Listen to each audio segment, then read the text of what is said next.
The Pastor Who Hated Church. Follow Elvis Jung on his journey of redemption. Chapter 16. The first day back at the office was supposed to be quiet. Elvis told Kip he wanted to get back to the projects he was to start before his arrest.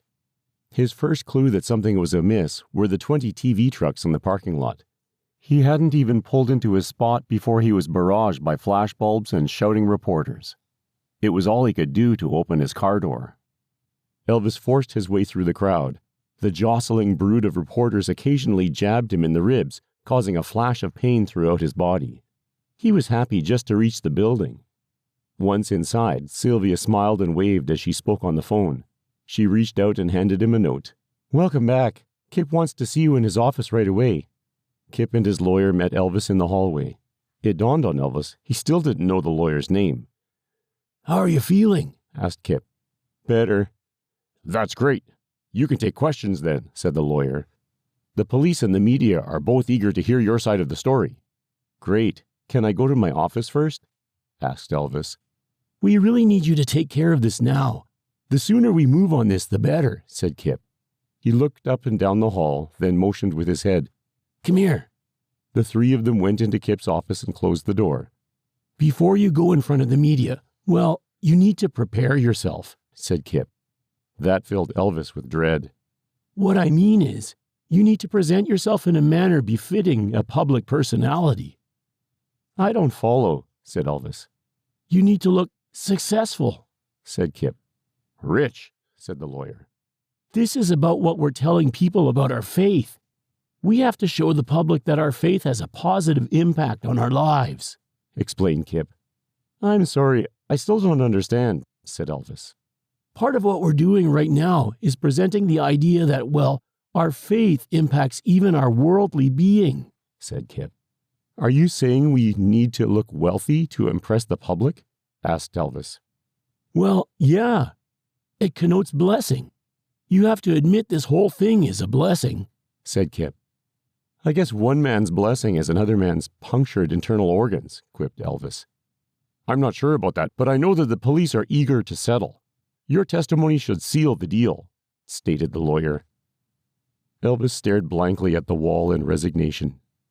He followed Kip and the lawyer down the hallway to the meeting room, where the two police officers were already seated. Halfway through the interview, Kip got up and left. They were two of the worst hours of Elvis's life. The interview felt like a meeting with Harland and Archibald from Evergreen Church. The only difference being, the police were far more cautious in the presence of the lawyer. Elvis wondered how meetings at Evergreen would have changed if a lawyer had been present. At one point in the interview, Elvis sighed deeply. It was the realization that his whole life would be easier if he had a lawyer present. When that interview ended, Elvis was escorted by the lawyer down to the coffee house. Sylvia met him halfway with a cup of cold water. "I guess you could say I'm serving Jesus. He was beaten by the police too," she said. "But Jesus didn't have a good lawyer," said the lawyer. Elvis rolled his eyes. Lawyer jokes, thought Elvis. The lawyer opened the door and Elvis was greeted to a wall of flashbulbs. When he covered his eyes to shield the barrage, the lawyer pulled his arm down. "Covering your eyes makes you look guilty," he whispered. Kip was already standing before the reporters, handling questions. He made way for Elvis, who grabbed the podium to steady himself. His arms and legs shook. He was starting to feel queasy. Sensing that he was wavering, Kip and the lawyer moved in close and propped him up. Throughout the interview, Elvis spoke softly and slowly. As he breathed deeply, it started to hurt. Sweat dripped into his eyes. "You're doing great. Just a couple more questions and we're done. I promise," said Kip with a pat on the back. Elvis looked at Kip, then at the crowd of reporters. He could tell Kip was in his element. He loved the action and the cameras. He fielded one more question before he decided it was enough. "I'm sorry, I'm still very tired. Thank you for your time," he said. He backed away from the microphones and slipped behind Kip. The lawyer stepped up as Elvis slipped through the door and back to his office. Sylvia knocked at the door. "How'd it go?" Elvis laid his head on his desk. "I don't know. I'm just glad it's over." "Tired? Is it that obvious?" Sylvia laughed.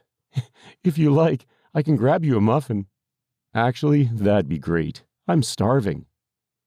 Sylvia slipped out. Elvis opened his laptop and checked his email. He had 864 new messages. He looked at one, then closed his computer. Sylvia was already back with his muffin. I hope you like banana nut. It was all I could find. That's great, thanks, said Elvis as he peeled away the paper. Oh, before I forget, Chris set up your CyberLife account while you were in the hospital. She also started doing the groundwork for the church you're going to start. From what I hear, she's even found a location for the service, said Sylvia. Oh, okay, thanks. I'll leave you with your muffin, said Sylvia. She rustled his hair before she left. Elvis logged into CyberLife and started moving across the grid. He was in the center of the mainland. All over he saw digital posters advertising the virtual table, a new faith community. The posters also mentioned that the first gathering would be in 2 days. As Elvis moved, he was accosted by other avatars. One, guard on 104, even tried to tackle him. Elvis slipped down an alley. When he came out the other side, he found himself standing before a large cathedral. It was the virtual table. Elvis walked around the building. It was magnificent. It rivaled the great cathedrals of Meatspace. His awe turned to horror when he discovered graffiti written on one side of the building. Perhaps this isn't utopia after all, he thought to himself. The next thing Elvis tried to do was find his other character, Humble Gus. He wasn't hard to find. Gus was still huddled in the corner of the alley where Elvis left him a couple of weeks ago. A knock at the door startled Elvis. Chris looked in. You busy? No, just trying to figure out the CyberLife thing, said Elvis. Pretty cool, isn't it? I guess. I haven't really figured it out yet. It's not too complicated, at least not your part. I spent the better part of a week figuring out prims and Linden dollars.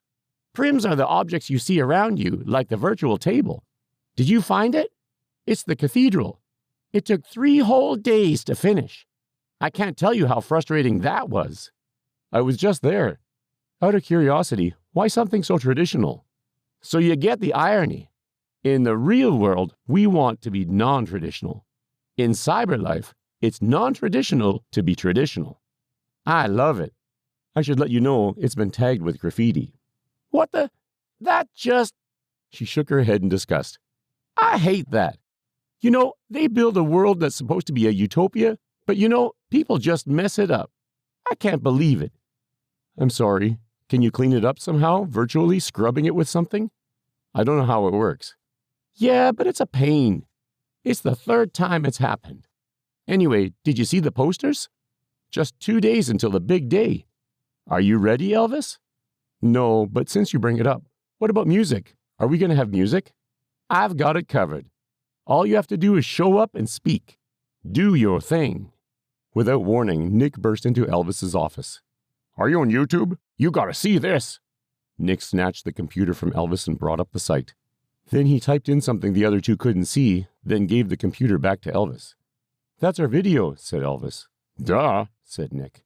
I thought we weren't allowed to post it because of the lawsuit, said Elvis.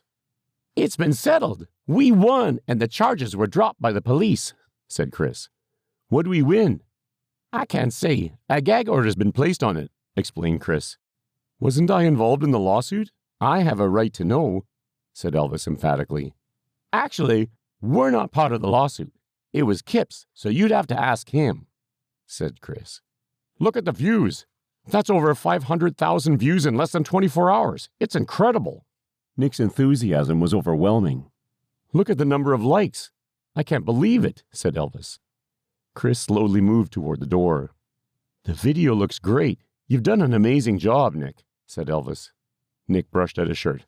I don't want to brag, but I do great work. The only question is, when do we start the next one? We need to strike while the iron is hot. The next one? You want to get arrested again? Asked Elvis. Actually, Sylvia said we've gotten calls from Christian music labels to do an album. Maybe they can fight with the police, said Nick. Yeah, that'd be a nice change, said Elvis. Chris, where are you going? Chris looked irritated. I need to talk to you about CyberLife. You need to get on it, because it's just around the corner. If we're not polished, we'll crash and burn. Getting arrested isn't going to help you in cyberspace. Whoa, relax. I have time now. Nick, thanks for showing me the video, said Elvis. No problem. Seriously, we need to do another video. I've got a couple of ideas, so I'll catch up with you later, said Nick. Chris glared at Nick as he left. What's up? What's Nick done to you? Said Elvis. We've got work to do. This is important. Kip wants this to succeed, and I don't think you care. Chris was visibly annoyed. I care. I just don't get this. It's not real. It is real. For 1 million people, it's real. They go online before they'd ever go to church.